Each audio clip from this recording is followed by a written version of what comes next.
Por muito tempo eu lutei contra a procrastinação. Era difícil estudar regularmente para as minhas provas da faculdade e fazer outras coisas difíceis, mesmo que eu soubesse que era para o meu próprio bem. Recentemente, embora eu tenha sido capaz de agir consistentemente, eu percebi que na verdade não tem nada a ver com força de vontade, porque tem como enganar nosso cérebro para fazer coisas difíceis, mesmo quando não temos vontade.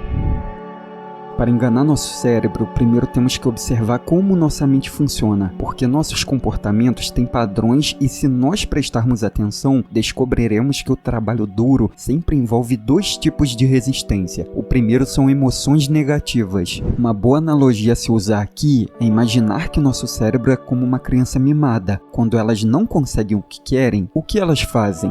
Reclamam, ficam de birra, entre outras coisas. Nossa mente funciona da mesma forma. Quando as coisas parecem estressantes ou chatas, nossa criança interior desperta e procrastina imaginando o quão difícil será começar o trabalho do dia, estudar para a prova ou qualquer outro projeto pessoal. O segundo é o nosso ego ou a autoimagem que temos sobre nós mesmos. Nossa mente faz o possível para proteger nosso ego de ser ferido, porque o ego é o que atribuímos à nossa autoestima. Por exemplo, se eu crescesse acreditando que eu era o mais esperto ou melhor do que a maioria das pessoas, isso faria eu me sentir especial. Mas se de repente eu tivesse que fazer algo difícil fora da minha zona de conforto, como convidar uma mulher bonita para sair, meu subconsciente evitaria, porque se eu falhasse, iria provar que eu não era tão bom assim, e isso destruiria o meu ego. Para preservar nossa autoimagem, nosso cérebro evita fazer coisas difíceis. Em caso de resistência, tentar lutar contra a resposta natural do nosso cérebro de fazer algo duro dificilmente funcionará, mas se identificarmos a fonte da resistência, podemos mudar nossa abordagem para enganar nosso cérebro para que trabalhe com a gente. Vamos começar com emoções negativas. A quantidade de emoção negativa que você sente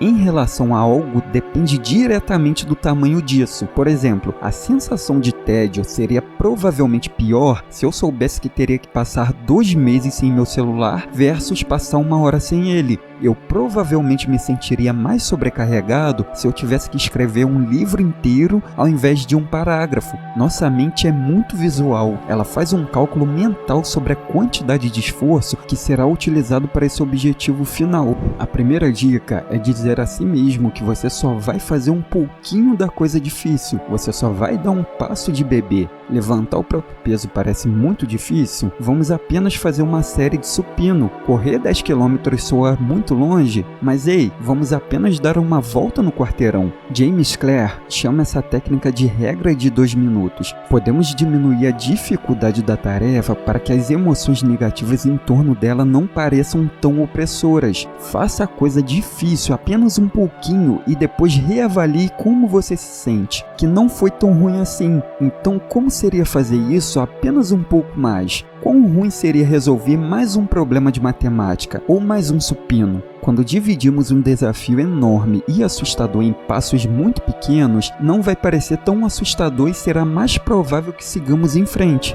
Outro truque que funciona muito bem para mim e pode funcionar para você é quando, por exemplo, vou caminhar e sinto uma grande resistência e eu simplesmente começo a me preparar para essa caminhada. Troco a bermuda, coloco o tênis e pego minhas chaves. Se eu me sentir frustrado por ter que estudar, eu simplesmente vou abrir meu livro ou ligar o computador, eu vou pegar meu plano de estudos, papel e caneta.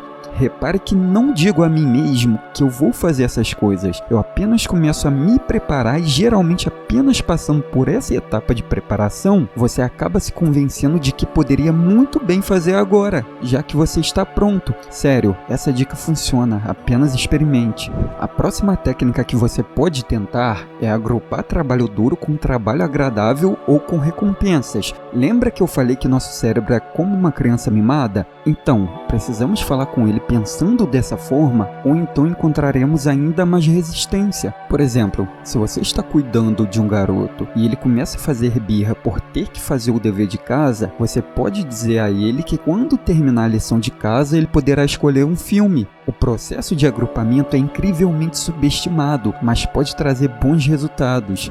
Você, por exemplo, fará planos com seus amigos, mas só se terminar seu trabalho antes. você assistirá uns episódios do seu anime ou série, se você cumprir com sua rotina de exercícios. A questão é encontrar maneiras de incentivar o trabalho árduo com prazer. Assim, as emoções negativas ao redor desse objetivo não serão tão altas, tornando mais provável o alcance da meta. Vamos passar para o ego agora. O nosso ego é formado com base em todo o nosso passado e experiências, define quem somos e molda nossa realidade. No livro Psicocibernética, de Maxwell Maltz, é explicado que todas as nossas ações, sentimentos, comportamentos, até mesmo nossas habilidades, são sempre consistentes com a nossa autoimagem. Só podemos agir de acordo com a base de crenças que temos sobre nós mesmos, mas nossas crenças não têm nada a ver com a ação em si. Por exemplo, independentemente de acreditar ou não que eu posso correr 1 quilômetro em 5 minutos, o ato de tentar correr é exatamente o mesmo. A única diferença é que meu ego resiste porque tem medo de falhar. Algo que podemos fazer é aliviar a pressão sobre nosso ego. Durante minha jornada de estudos na faculdade, tive diversas vezes que sair da minha zona de conforto e fazer coisas que eram realmente difíceis para mim, como apresentar trabalhos e até dar monitoria para uma turma.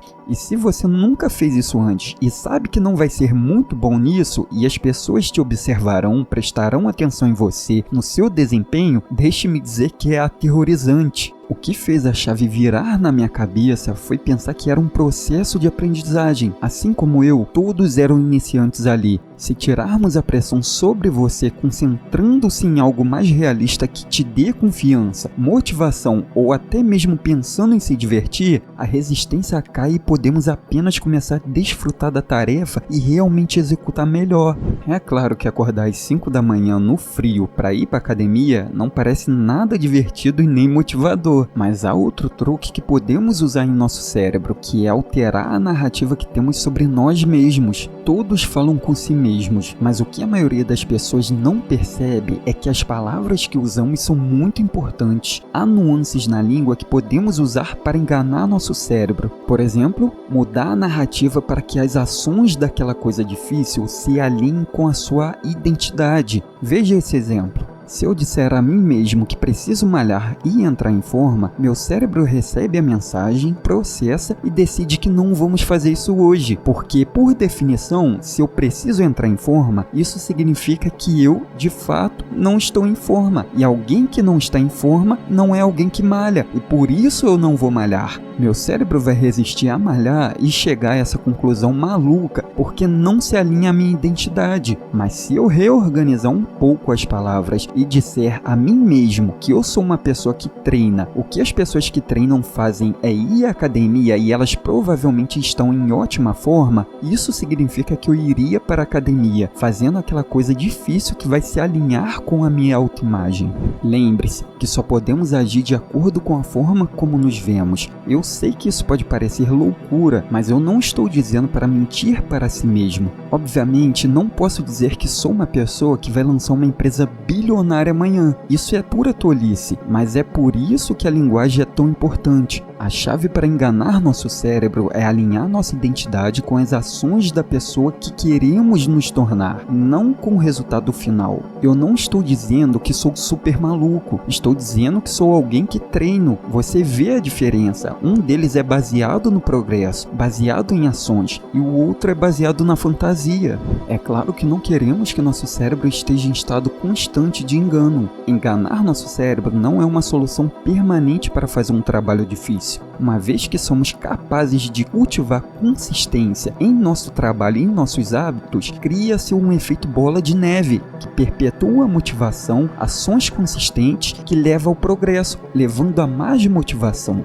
Quando desenvolvemos consistência, começamos a gostar de fazer coisas difíceis e a desfrutar de sensações estressantes, como empurrar pesos pesados, fazer esforço cognitivo para estudar e aprender, entre diversas outras coisas. Definitivamente, experimente você mesmo. Essas são algumas das estratégias que você pode utilizar para enganar seu cérebro para fazer coisas difíceis. Se você tem outras estratégias que você usa, deixe nos comentários. E se esse vídeo foi útil para você, não esqueça de deixar o like. Estou deixando outro vídeo que pode ser interessante para você. Até lá!